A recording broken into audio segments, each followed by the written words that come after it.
विचारों के बंधनों से मुक्ति।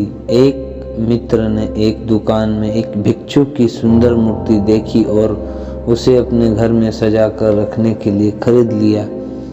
अक्सर लोग अपनी अपनी मनोदशाओं अथवा भाव दशाओं के अनुसार कलाकृतियां खरीदते हैं और उन्हें घर में सजाते हैं।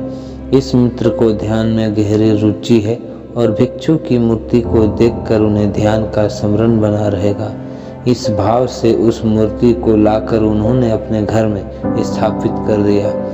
गर्लफ्रेंड को भी यह मूर्ति बहुत पसंद आई और ऐसे भाव जगने लगे कि हम एक निश्चित समय पर ध्यान में बैठा करेंगे, नियमित रूप से कोई ध्यान प्रयोग किया करेंगे। घर का माहौल बहुत ध्यानमय हो गया। पहला ही दिन था, दोनों ध्यान में बैठे। ना जाने कहीं से एक विचार तरंग आई और उन्हें ध्यान से भय लगने लगा। मन में एक विचार आया कि यह भय इस मूर्ति की वजह से है। इस मूर्ति को अपने घर में रखना ठीक नहीं है। उसी रात उन्होंने मूर्ति को घर से हटाया और बाहर अपनी कार में रख दिया। इस घटना से हम क्या निष्कर्ष ले सकते हैं? एक निष्कर्ष तो यह है कि मूर्तियां या अन्य वस्तुओं को देखकर हमारे भीतर कोई विचार पैदा होता है, किसी प्रकार की मनोदशा निर्मित होती है और अगर हम उस पर विचार के साथ जुड़ जाएं तो हम उस विचार के माध्यम से अनेक विचारों में घिर सकते हैं, जकड़े जा सकते हैं, भयभीत हो सकते हैं, कुछ भी हो सकता है।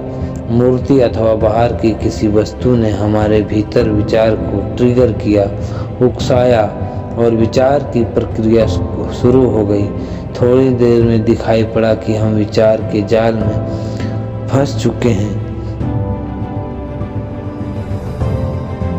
यह हमारे मन की स्थिति है। मन ने एक एसोसिएशन बना ली। बाहर की मूर्ति अथवा किसी वस्तु के साथ मन में एक ट्रैक बनने लगी, एक ग्रोह निर्मित हो गई और विचार उसी वर्तुल में चलने लगे।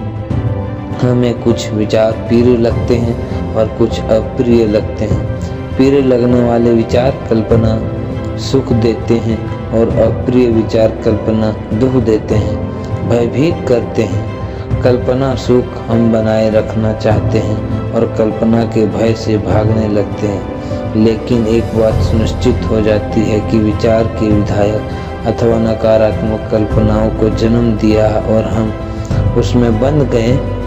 अगर हम अपने जीवन का निरीक्षण करें तो पाएंगे कि हमारा पूरा जीवन ऐसे ही घटनाओं, विचारों और कल्पनाओं में उलझा है। हमारी चेतना विचारों के बंधन में है। हम विचार के कांटों की चुंबन में जी रहे हैं। जिन लोगों को यह चुंबन बड़ी तीव्रता से अनुभव होती है वे इससे मुक्त होने के उपाय खोजते हैं, लेकिन अधिकांश लोगों को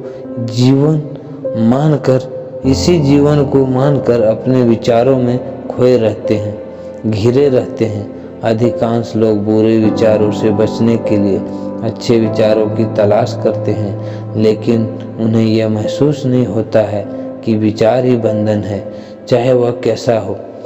संबुद्ध सद्गुरु समझाते हैं कि विचार से मुक्त होना और उसके लिए वे ध्यान की विधियां देते हैं।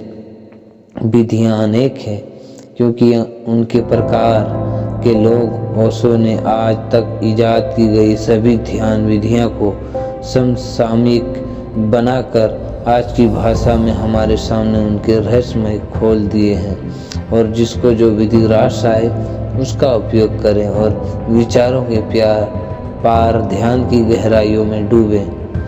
ओशो वर्ल्ड के हर अंक में ओशो के प्रवचनों से निश्चित ध्यान विधियां नियमित रूप से प्रकाशित होती है तथा चाहे तो आप इन विभिन्न ध्यान विधियों को पुस्तक के रूप में उपलब्ध कर लें। फिर जो विधि आपके काम को हो उसका उपयोग करें। विधि के साथ भी कोई आग्रह बनाने की जरूरत नहीं तो विधि भी एक नया बंधन बन जाती है। कांटों से कांटे को निकालना और फिर उपयोग किए जाने वाले कांटे को भी फेंक देना, उससे भी मुक्त हो जाना। भगवान बुद्ध की मूर्ति को देखकर उस पर ध्यान करके अपने आप भीतर ध्यान में डूब सकते हैं। लेकिन चाहे तो उसी मूर्ति को आप बंधन में बना लें, मूर्ति मुक्त भी कर सकती है और हमें बांध भी सकती है। उसमें प्राण प्रतिष्ठा तो हम स्वयं ही करते हैं। जगत के सारे संबंधों में जब वे प्रिय लगते हैं तो हम ही उनमें प्राण प्रतिष्ठा करते हैं, और एक समय आता है कि ये सभी संबंध बंधन बन जाते हैं। मूर्तियां बंधन बन गई है, धर्म बंधन बन गए हैं, क्योंकि आदमी ने समय उन्हें ऐसा बना लिया है। ऐसा जरूरी नहीं था, ऐसा हो गया है। अगर यह बात समझ में आ जाए, दिखाई पड़ जाए कि हम अपने ही विचारों से अपने बंधन निर्मित करते हैं, तो दिखाई पड़ जाना ही मुक्ति के द्वार खोल सकता है। फिर कुछ और करने की जरूरत नहीं रह जाती है।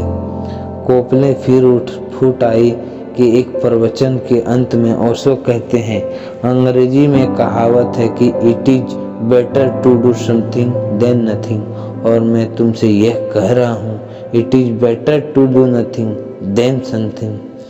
कोई 24 घंटे कुछ करो या नहीं, कह रहा हूँ, रोटी तो कमानी होगी, कपड़े तो कमाने होंगे, लेकिन घंटा भर तो निकाल सकते हो, जबकि तुम मन को कह दो कि बस अब चुप हो जाओ और मुझे घड़ी भर हृदय के साथ जी लेने दो।